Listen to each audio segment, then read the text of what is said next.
আমার বাইরে যাওয়া সম্পূর্ণ বন্ধ। আম্মা বাড়িতে নেই, সর্বনাশ হয়ে গেছে। আম্মা বাড়ি থেকে পালিয়েছে। এই যে এই চিঠি রেখে গেছে। আচ্ছা ঠিক কি করে? সারাক্ষণ আমাদের বাড়ির পাশ দিয়ে ঘোরাঘুরি করে, তারপর পার্কের মধ্যে বসে বাদাম খেতে খেতে প্রেম করে। শুধু তোমার জন্য ওয়েডিং রিং পছন্দ হয়েছে? ইনি হচ্ছেন কাজী সাহেব। ওয়ালাইকুম আসসালাম।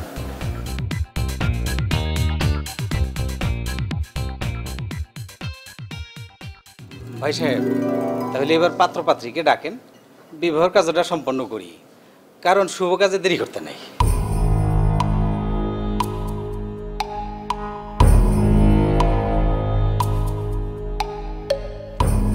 না মানে ডাকতে হবে কেন?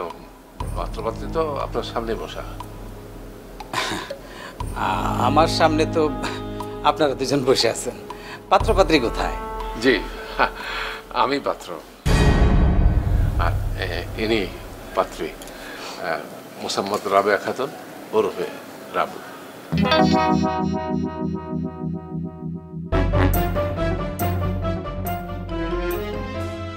2,01,000 টাকা দেনমোহর ধার্য করে আপনার সাথে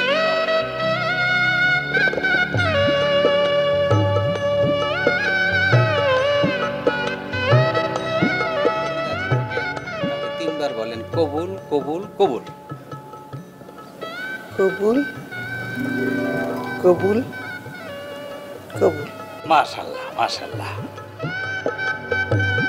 মোসাম্মদ রাবেয়া খাতুন, পিতা খন্দকার শরাফত শিকদার, গ্রাম রাজশাহী সদর, থানাও জেলা রাজশাহী, এর সাথে আপনার বিবাহের ইন্তজাম করেছেন।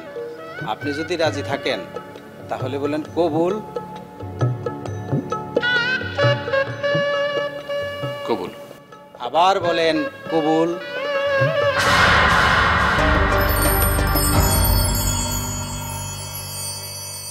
বলেন বলেন কবুল।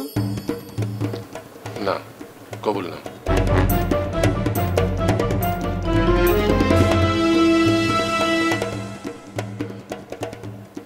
ভেবে দেখলাম আমরা ভুল করছি।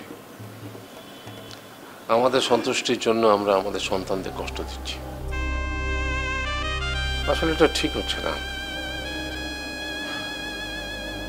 ওদের রহমতে যদি আমরা বিয়েটা করি, রবিন হয়তো আমাদের কাছ থেকে অনেক দূরে সরে যাবে, আর তাতে তুমি যে কষ্টটা পাবে তার চেয়ে অনেক গুণ বেশি কষ্ট আমি পাবো। তৃতীয়, রবিন যদি কোনোদিন আমাদের বিয়েতে মত না দেয়, আমরা বিয়েটা করবো না। যতদিন লাগে লাগুক, আমরা অপেক্ষা করব। ওদেরকে বাদ দিয়ে আমাদের এই সুখ সহ্য হবে না।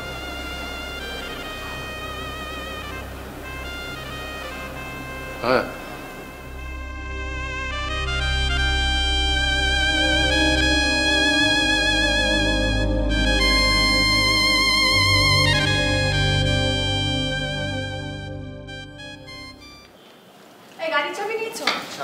চাবি নিয়েছি, মোবাইল নিয়েছি, মানি ব্যাগ নিয়েছি, আর ওই অ্যাড্রেস পাঠিয়েছি। চলো চলো।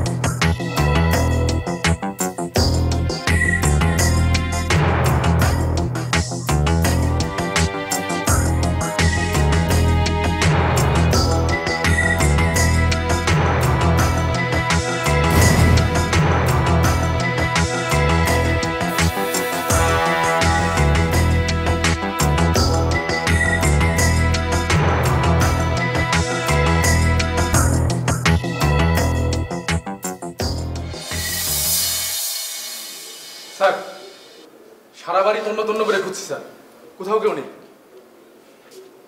কোথাও কেউ নেই? আচ্ছা এই নামে একটা জনপ্রিয় নাটক ছিল না? বাকের ভাই ছিল, মাস্তান চরিত্র। শেষমেশ বিনা বিচারে ফাঁসি হয়েছিল, তাই না? জি স্যার, সবাই মিলে আন্দোলন করেও স্যার ফাঁসি ঠেকাইতে পারে নাই স্যার। এই শয়তানটারও ঠিক একই শাস্তি হবে, কেউ বাঁচাতে পারবে না। স্যার, আসামি তো বিয়ে করে হানিমুনের উদ্দেশ্যে রওনা দিছে। বিয়ে হয়নি। স্যার, আপনি কিভাবে জানলেন স্যার? এই দেখো, যদি বিয়ে হতো তাহলে এখান থেকে একটা মিষ্টি হলেও খালি হতো। ঠিক স্যার। সম্ভবত ওরা কাজটা ঠিক মতো করতে পারেনি। আর এই খুশিতে নাও মিষ্টি খাও।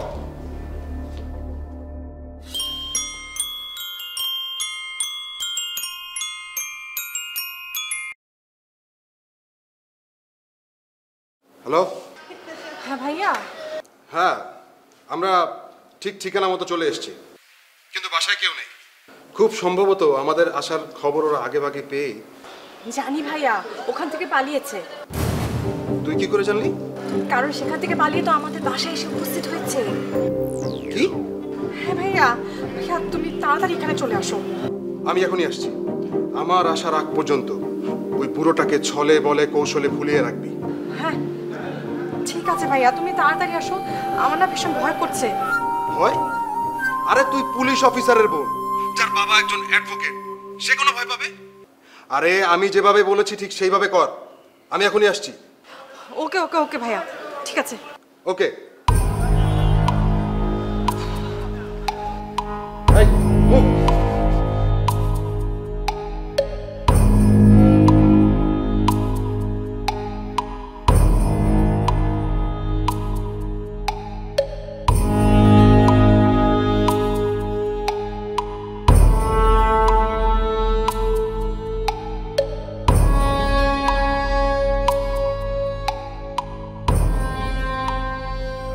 কি ব্যাপার, এত চুপচাপ কেন?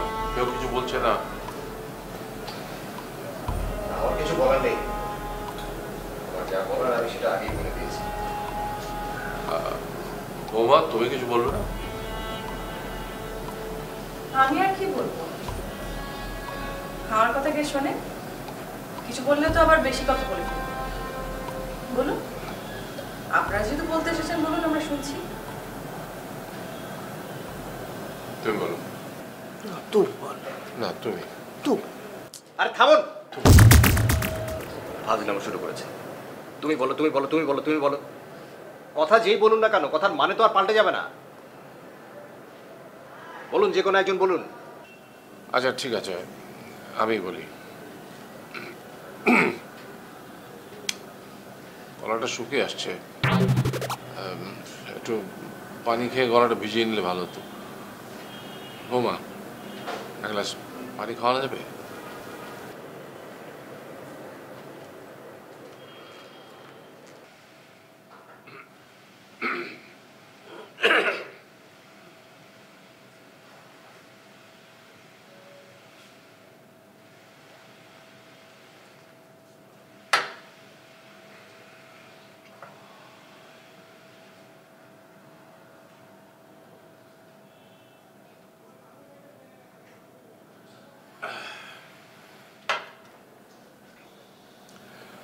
হ্যাঁ, এবার তাহলে শুরু করি।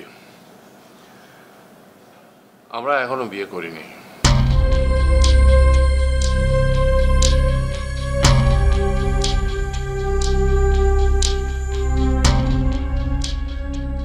সেই জন্য এই মালাগুলো গলায় ছিল না, হাতে ঝোলানো ছিল। বিয়েটা প্রায় হয়েই যাচ্ছিল, কাজী সাহেবও চলে এসেছিলেন, একজনের কবুল বলা হয়েও গিয়েছিল। তাহলে পরে আরেকজনের কবুল বলতে সমস্যাটা কি ছিল? কবুলটা আমি বলিনি, কারণ আমি রাবেয়াকে কষ্ট দিতে চাইনি।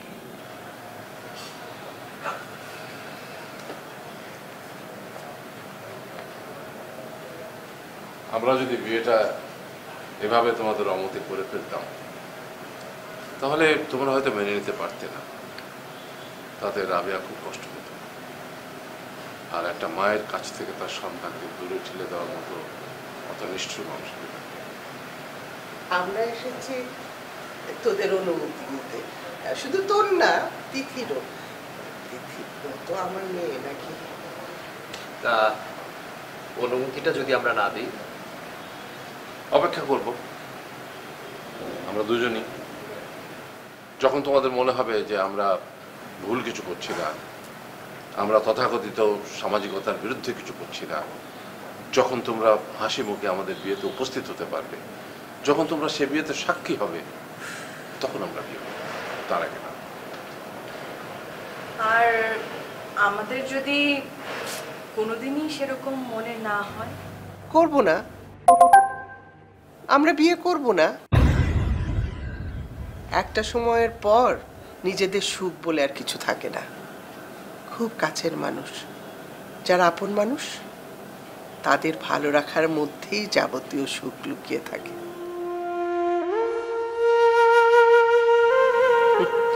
আর কটা দিনই বা বাঁচবো? সারা জীবন যখন কষ্ট করে কাটালাম, কটা দিন না হয় কষ্ট করে কাটাবো। তোমাদের আপত্তি থাকলে আমরা দেখাও করবো না। ছেলেমেয়েরা বড় হয়ে গেলে তারা হয়ে যায় অভিভাবক, আর অভিভাবকরা হয়ে যায় সন্তান। তাই আমাদের ইচ্ছা অনিচ্ছাগুলো ঠিক না ভুল, সেটা তোমরা সময় হিসাবে বিচার করবে। সন্তানের জন্য অনেক সময় বাবা মাকে হিসেবে হতে হয়।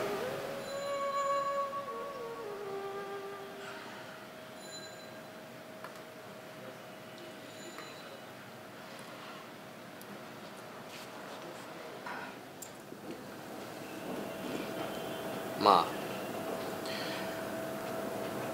মা আমি জানি তুমি যেটা চাইছো সেটা অন্যায় কিছু না,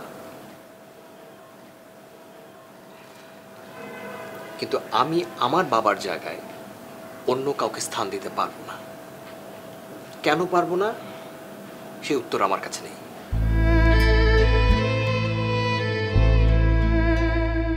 আমি জানি লোকটাকে আমি কখনো দেখিনি, তার সাথে আমার কোনো স্মৃতি নেই, কোনো মুহূর্ত নেই, কিন্তু তারপরেও মা, তার রক্ত আমার শরীরে বইছে। আমি তাকে ভালোবাসি এবং সেই ভালোবাসাটা আমি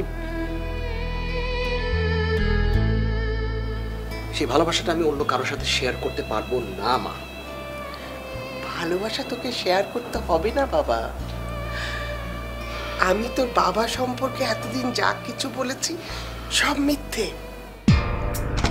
তোর বাবা তোর সামনে দাঁড়িয়ে আছে, এই যে ইনি তোর বাবা।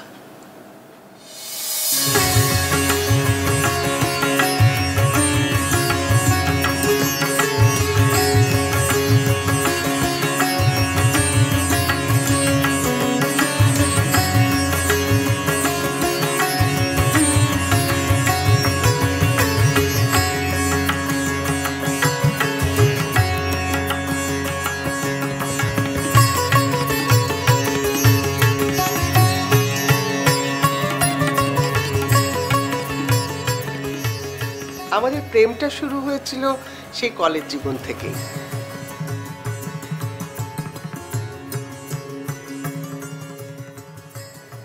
তোর বাবা খুব ব্রিলিয়ান্ট স্টুডেন্ট ছিলেন। ইউনিভার্সিটিতে ওঠার পরই একটা স্কলারশিপ পেলেন।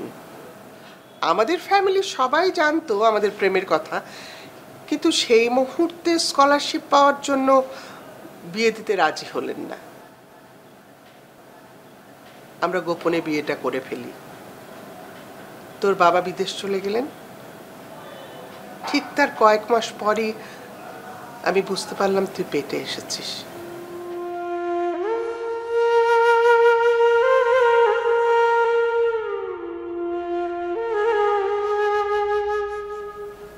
তোর বাবাকে জানাই। তোর বাবা তোর কথা শুনে স্কলারশিপ ছেড়ে ছুটে দেশে ফিরতে চাই, আসতে পারে না।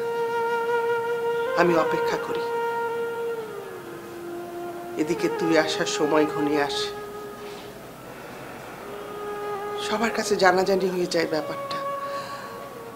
সবাই বলে নিজাম আর ফিরবে না, বাচ্চাটা নষ্ট করে দে। আমি করিনি। আমি জানি নিজাম একদিন ফিরবে, কিন্তু সেদিন যদি তুই না থাকিস তখন আমি নিজামকে কি জবাব দেব? বাড়িতে থাকলে আমি তোকে বাঁচাতে পারতাম না। একদিন ঢাকায় পালিয়ে এলাম। ঢাকায় এসে চাকরি করলাম, আর সবাইকে বলতে বাধ্য হলাম তোর বাবা নেই, তোর বাবা নেই বলেছি, কিন্তু কোনোদিন বলিনি যে তোর বাবা মারা গেছে। কারণ আমি জানতাম নিজাম ফিরে আসবেই।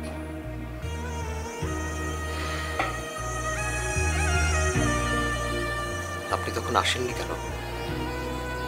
কেন কথা রাখেননি?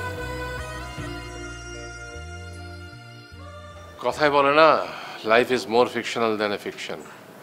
আমার হয়েছিল সেই অবস্থা। তোমার মায়ের ফোন পাওয়ার পরদিনই আমি টিকিট ফাইনাল করলাম, এবং পরদিন অনেক খেলনা নিয়ে ট্যাক্সি করে আমি এয়ারপোর্টের দিকে রওনা হলাম। ট্যাক্সিতে বসে শুধুই ভাবছিলাম যে তোমার আমি কি নাম রাখবো।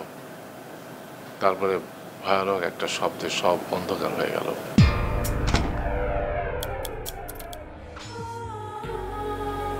সেই অ্যাক্সিডেন্টের পর 3টে মাস অচেতন অবস্থায় আমি হাসপাতালে ছিলাম। হয়তো উন্নত দেশের চিকিৎসার কারণে আমি এখনো বেঁচে আছি। সুস্থ হতে আমার প্রায় 1 বছর লেগে গেল। 1 বছর পরে দেশে ফিরে এলাম। প্রথমেই ছুটে গেলাম রাবেয়ার বাড়িতে।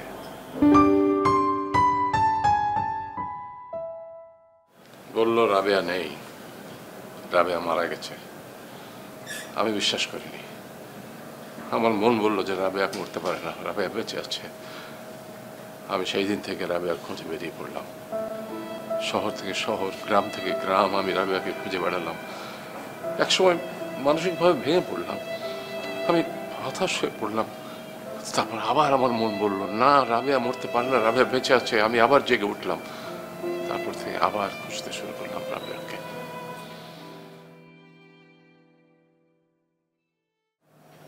মাস 2 আগে রাবেয়ার সাথে দেখা হলো। তখন আমি রাবেয়াকে খুঁজছিলাম, আর রাবেয়া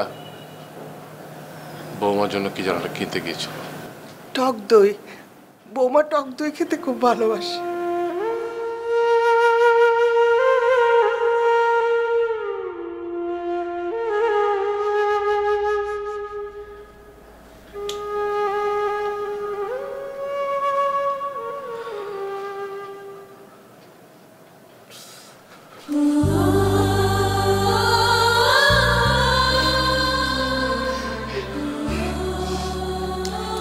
আর এক মুহূর্ত দেরি না, আমি নিজে গিয়ে কাজী ডেকে আনবো, তোমাদের আবার বিয়ে পড়াবো, আর এই বিয়ের সাক্ষী হব আমরা। শুধু কাজই না, মিষ্টিও লাগবে। এমন মধুর মুহূর্ত মিষ্টি ছাড়া একেবারে চলবে না। আমি দোকানে সব মিষ্টি কিনে নিয়ে আসবো।